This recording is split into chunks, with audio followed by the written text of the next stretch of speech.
Hello students, welcome to greenfield study চ্যানেলের পক্ষ থেকে আপনাদেরকে জানাই আন্তরিক শুভেচ্ছা ও ভালোবাসা। তো আজকে আমি তোমাদের সাথে শেয়ার করব পশ্চিমবঙ্গ মধ্যশিক্ষা পর্ষদের 10ম শ্রেণীর রায় ও মার্টিন প্রশ্নবিচিত্রা সলভ 2026। তো আজকে আমি যে পেজটি আলোচনা করব ইতিহাসের ফার্স্ট সামেটিভ এভলিউশনের, তো বিধাননগর গভর্নমেন্ট হাই স্কুল। তো পেজ নম্বর হলো 229। তো ইতিহাসের ক বিভাগ, দেখো বিভাগ ক আলোচনা করব। তো পুরো কোশ্চেনটি আমরা আলোচনা করব এবং যারা পিডিএফটি দরকার অবশ্যই ডেসক্রিপশন বক্সে একটা লিঙ্ক দেওয়া থাকবে, পিডিএফ লিঙ্ক, তো সেখান থেকে তোমরা ডাউনলোড করে নিতে পারো। তো ইন্ডিয়া ফুড অ্যান্ড বুকিং গ্রন্থের লেখক কে? তো এখানে প্যাট চ্যাপম্যান হবে, রাইট আনসার হবে খ। মিলে সবে ভারত সন্তান গানটির রচয়িতাকে? সত্যেন্দ্রনাথ ঠাকুর।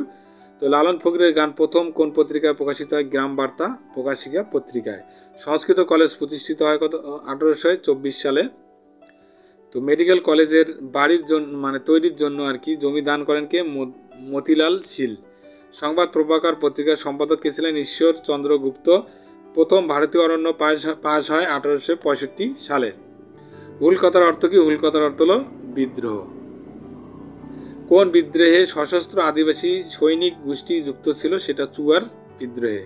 নীল বিদ্রোহের সময় বাংলার প্রথম ফিল্ড জার্নালিস্ট নামে পরিচিত হন কে? শিশির কুমার ঘোষ। এরপরে আলোচনা করব আমরা বিভাগ খ। তো এখানে বিভাগ খয়, তো নিচের প্রশ্নের উত্তর দাও। যেমন রসগোল্লা বা বাংলার জগৎ মাতানো আবিষ্কার এই গ্রন্থের লেখককে? হরিপদ ভৌমিক। শিবাজির উৎসবের অনুকরণে সরলা দেবী চৌধুরী রানী কলকাতায় কোন উৎসব শুরু করেন? প্রতাপাদিত্য উৎসব চালু করেন। তো এরপরে আলোচনা করব উপবিভাগ 2-2 ঠিক বা ভুল নির্ণয় করো। তো লর্ড বেন্টিং এর আইন সচিব ছিলেন থমাস বেবিংটন মেকলে। তো এটা অবশ্যই ঠিক হবে। তো এখানে আমরা ঠিক লিখবো, এখানে অবশ্যই এটা ঠিক হবে। তো এটা সত্য বা ঠিক লিখবো আর কি এখানে। ওকে। তো এরপরে ডেভিড হেয়ার কাপড়ের ব্যবসা করে স্কটল্যান্ডে একদম প্রচুর অর্থ উপার্জন করেন। তো এটা অবশ্যই ভুল হবে, কারণ কাপড়ের ব্যবসা না, তিনি ঘড়ির ব্যবসা করেছিলেন আর কি।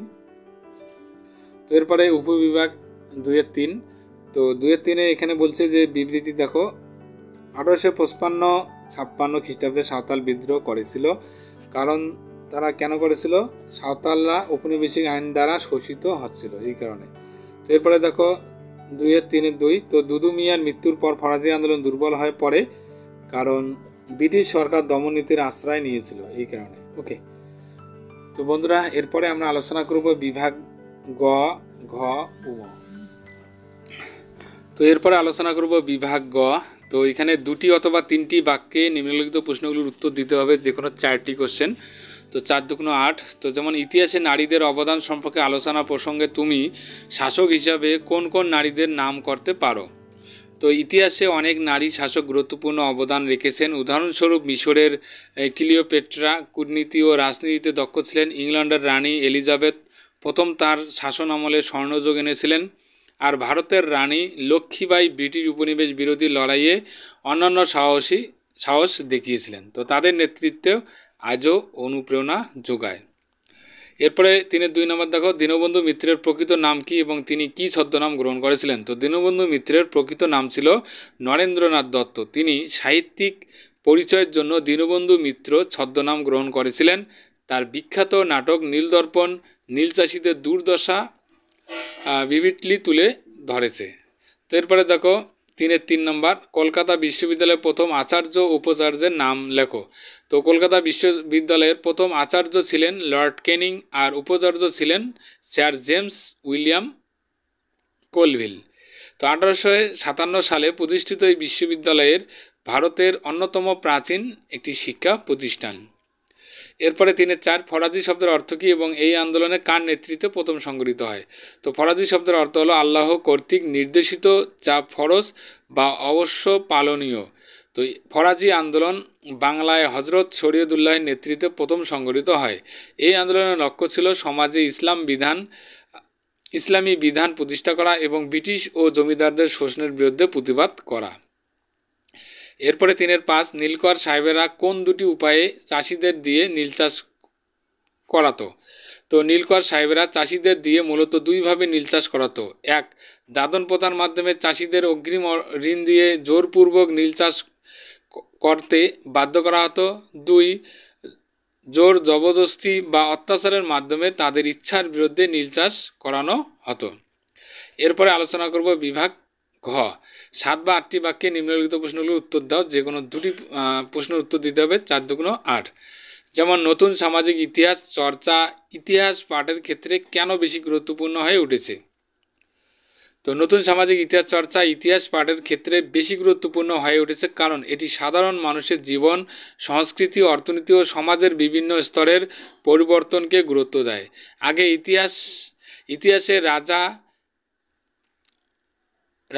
রাজারা যুদ্ধ, রাজনীতি এবং শাসনকেন্দ্রিক ঘটনাগুলি বেশি প্রাধান্য পেত, কিন্তু নতুন সামাজিক ইতিহাস চর্চা সমাজের নিচুতলার মানুষদের জীবনযাপন, কৃষক শ্রমিকদের অবস্থা, নারীদের অবদান, প্রান্তিক গোষ্ঠীর সংগ্রাম এবং উপনিবেশ বিরোধী আন্দোলনকে সামনে নিয়ে এসেছে। এটি ইতিহাসকে আরও মানবিক, বাস্তবসম্মত এবং বস্তুনিষ্ঠভাবে উপস্থাপন করতে সহায়তা করেছে।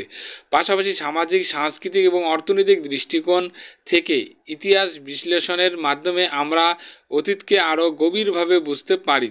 এই চর্চা ইতিহাসকে কেবল রাজনীতি ও যুদ্ধের গল্প না রেখে মানুষের জীবন, সমাজের বিবর্তনের প্রমাণ্য দলিল হিসেবে গড়ে তোলে। তাই নতুন সামাজিক ইতিহাস চর্চা আধুনিক ইতিহাস পাঠের ক্ষেত্রে অপরিহার্য হয়ে উঠেছে। এরপরে টিকা লেখো। মধুসূদন গুপ্ত। তো মধুসূদন গুপ্ত ছিলেন ভারতের প্রথম আধুনিক চিকিৎসা বিজ্ঞানী এবং প্রখ্যাত সার্জন। তিনি কলকাতার নেটিভ মেডিকেল কলেজের অধ্যাপক ছিলেন। তার সবচেয়ে উল্লেখযোগ্য অবদান হলো ভারতের প্রথমবারের মতো মানবদেহের শবব্যবচ্ছেদ করা। সমাজের ধর্মীয় বাধা, কুসংস্কার উপেক্ষা করে তিনি এই সাহসী পদক্ষেপ গ্রহণ করেন, যা ভারতীয় চিকিৎসা শিক্ষার ক্ষেত্রে এক যুগান্তকারী ঘটনা। তার এই উদ্যোগে চিকিৎসা বিজ্ঞানের ছাত্রদের জন্য বাস্তব জ্ঞান অর্জনের সুযোগ তৈরি করে। তো মধুসূদন গুপ্তের অবদান ভারতীয় চিকিৎসা ক্ষেত্রে এক নতুন দিগন্ত উন্মোচন করে। তার অগ্রগণী ভূমিকা ভারতীয় বিজ্ঞান জগতে চিরস্মরণীয় হয়ে থাকবে। তো এরপরে 4.3 নম্বর বিদ্রোহ, অভ্যুত্থান ও বিপ্লবের ধারণাগুলি আলোচনা করো। তো বিদ্রোহ, অভ্যুত্থান, বিপ্লব এই তিনটি ধারণা পারস্পরিকভাবে সম্পর্কিত হলেও ভিন্ন ভিন্ন অর্থে বহন করে। বিদ্রোহ হলো কোনো নির্দিষ্ট শাসক, শাসন ব্যবস্থা বা কর্তৃপক্ষের বিরুদ্ধে জনসাধারণের অসন্তোষ বা প্রতিবাদমূলক আন্দোলন। সাধারণত এটি অল্প সময়ের জন্য সংঘটিত হয় এবং অনেক সময় তা সহিংস রূপও নিতে পারে, যেমন 1857 সালের সিপাহী বিদ্রোহ। তো অভ্যুত্থান হলো হঠাৎ করে সংঘটিত হওয়া রাজনৈতিক বা সামরিক আন্দোলন, যার মাধ্যমে সরকার বা শাসন ব্যবস্থাকে উল্টে দেওয়ার চেষ্টা করা হয়। এটি বেশিরভাগ সময় রাজনৈতিক উদ্দেশ্য প্রণীত হয় এবং দ্রুত গতিতে ঘটে থাকে।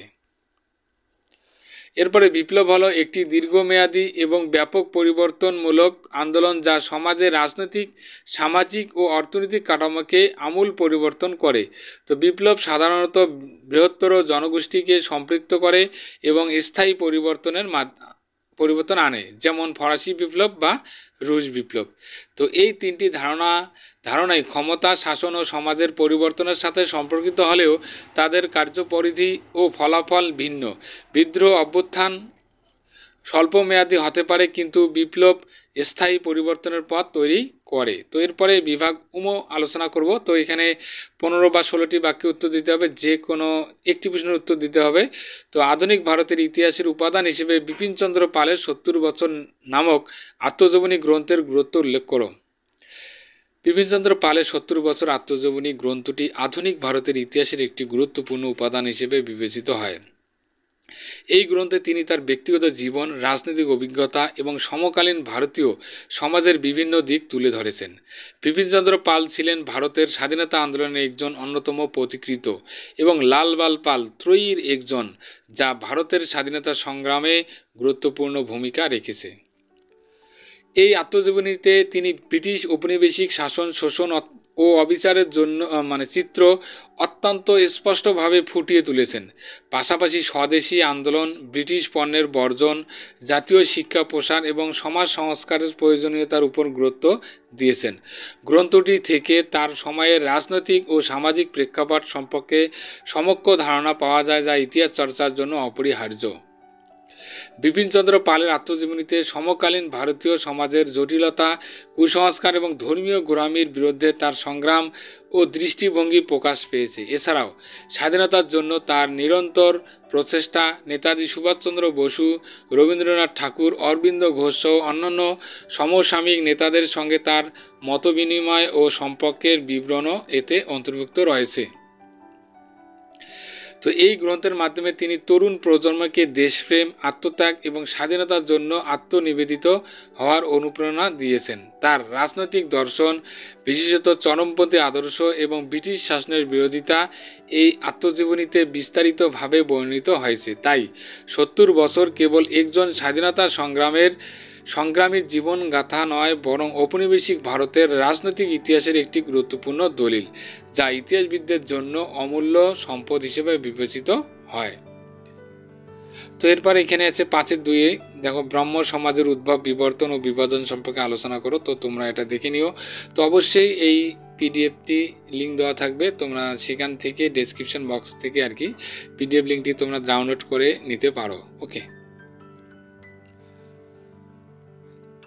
তো ব্রহ্ম সমাজের উদ্ভব, বিবর্তন ও বিভাজন সম্পর্কে এখানে সম্পূর্ণ নোটটি আলোচনা করা আছে। তো তোমরা সুন্দর করে এখানে তোমরা দেখে নিতে পারো বা তোমরা পিডিএফটি ডাউনলোড করে নিতে পারো। এরপর আছে ৫-৩ নম্বর যে কোশ্চেনটি আছে, সাঁওতাল বিদ্রোহের প্রধান কারণসমূহ ও প্রকৃতি সম্পর্কে আলোচনা করো।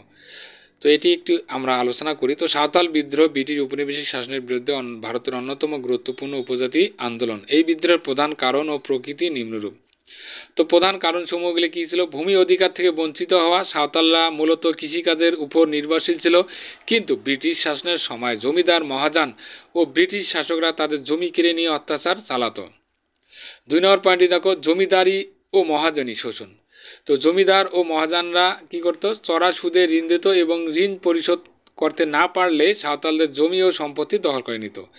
এরপরে আছে ৩ নম্বর দেখো, কর ব্যবস্থা। ব্রিটিশদের কঠোর কর ব্যবস্থার ফলে সাঁওতালরা দারিদ্র্যের কবলে পড়ে। তো ৪ দাগের আছে সামাজিক ও সাংস্কৃতিক নিপীড়ন। সাঁওতালদের জীবনধারা, সংস্কৃতি ও স্বাধীনতাকে ব্রিটিশ এবং স্থানীয় শাসকরা উপেক্ষা করত ও ক্ষতিগ্রস্ত করত। এরপরে ৫ দাগের ব্রিটিশ প্রশাসনের অবহেলা।